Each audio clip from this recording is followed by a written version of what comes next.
Beetroot biryani చేయడం ఎంతో easy. Beetroot తినలేని వాళ్ళు ఈ రెసిపీని ఖచ్చితంగా ట్రై చేయండి. అప్పుడు ఎంతో ఇష్టంగా తింటారు. బీట్రూట్లో పుష్కలంగా ఉండే విటమిన్ B9 కణాలు మరియు కణజాలాల పెరుగుదలకు ఉపయోగపడతాయి. బీట్రూట్లోని పోషక విలువలు గుండె సంబంధిత వ్యాధుల నియంత్రణకు ఎంతో పనికి వస్తాయి. ఇందులో నేను 1/2 కేజీ బీట్రూట్కు 1/2 కేజీ అన్నాన్ని తీసుకుంటున్నాను. ఈక్వల్గా తీసుకోవడం వల్ల రైస్ క్వాంటిటీ తగ్గుతుంది. మీ శరీరానికి కావలసిన పోషక విలువలు అందుతాయి. ముందుగా బీట్రూట్ని 4 ముక్కలు చేసి ఉడికించి చిన్నగా తురిమి పెట్టుకోండి. ఒక బాణలిలో కొద్దిగా ఆయిల్ వేసి అందులో పోపు గింజలన్నీ యాడ్ చేయండి. వాటితో పాటు మసాలా దినుసులు కొద్దిగా యాడ్ చేయండి. ఇందులో కొద్దిగా కరివేపాకును కూడా యాడ్ చేయండి. ఇందులో మసాలా దినుసులు యాడ్ చేయడం వల్ల మీ రైస్కి మంచి సువాసన మరియు రుచి వస్తుంది. 1 కప్పుకి బీట్రూట్ బిర్యానీ మరియు 1 కప్పు పెరుగన్నం తీసుకున్న మీకు ఎంతో రుచికరమైన మరియు ఆరోగ్యకరమైన లంచ్ రెడీ అయిపోతుంది.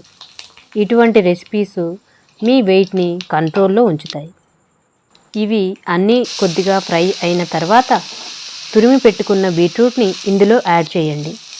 దీనిని 3 నుంచి 4 నిమిషాల పాటు ఫ్రై చేస్తే సరిపోతుంది. బీట్రూట్లోని నైట్రేట్లు నైట్రిక్ ఆక్సైడ్ను ఉత్పత్తి చేసి శరీరంలోని జీవక్రియను మెరుగుపరుస్తాయి. బీట్రూట్ను పచ్చిగా తినడం కన్నా ఇలా ఉడికించి తినడం వలన ఆరోగ్యానికి ఎంతో ఉపయోగకరంగా ఉంటుంది. న్యూ జనరేషన్కు మ్యాచ్ అయ్యే విధంగా ఇటువంటి రెసిపీస్ను మీరు ఒక్క పూట అయినా ఇటువంటి రెసిపీస్ను మీ మెనూలో యాడ్ చేసుకోవడం వల్ల మీకు రుచితో పాటు ఆరోగ్యం కూడా ఎంతో బాగుంటుంది.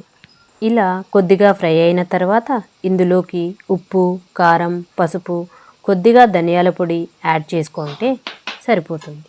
మీరు కారం ఎక్కువగా తినేవారైతే కొంచెం కారం ఎక్కువగానే వేసుకోవచ్చు. ఇవి అన్నీ కూడా బాగా మిక్స్ అయ్యే విధంగా చిన్న మంట మీద కలుపుకోండి. ఇందులో నేను 10 కాజులను ముక్కలుగా చేసి యాడ్ చేశాను. మీరు కావాలంటే యాడ్ చేసుకోవచ్చు, లేకపోతే స్కిప్ చేయొచ్చు. వీటన్నింటినీ బాగా కలుపుకోవాలి. ఈ బీట్రూట్ బిర్యానీ మొత్తాన్ని చిన్న మంట మీదనే చేసుకోవాలి. ఎందుకంటే ఆల్రెడీ బీట్రూట్ని మనం ఉడికించి పెట్టుకున్నాం కాబట్టి దీనికి పెద్దగా ఫ్రై చేసుకునే అవసరం లేదు. అన్నీ కలుపుకోవాలి అంతే. ఈ విధంగా బాగా మిక్స్ అయిన తర్వాత ఇందులో ఉడికించిన అన్నాన్ని యాడ్ చేసుకోవాలి. అన్నం మొత్తాన్ని బీట్రూట్ మసాలా మొత్తంతో బాగా మిక్స్ చేసుకోండి.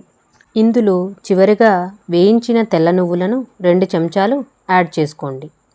నువ్వులలో కాల్షియం మరియు మెగ్నీషియం మెండుగా ఉంటుంది.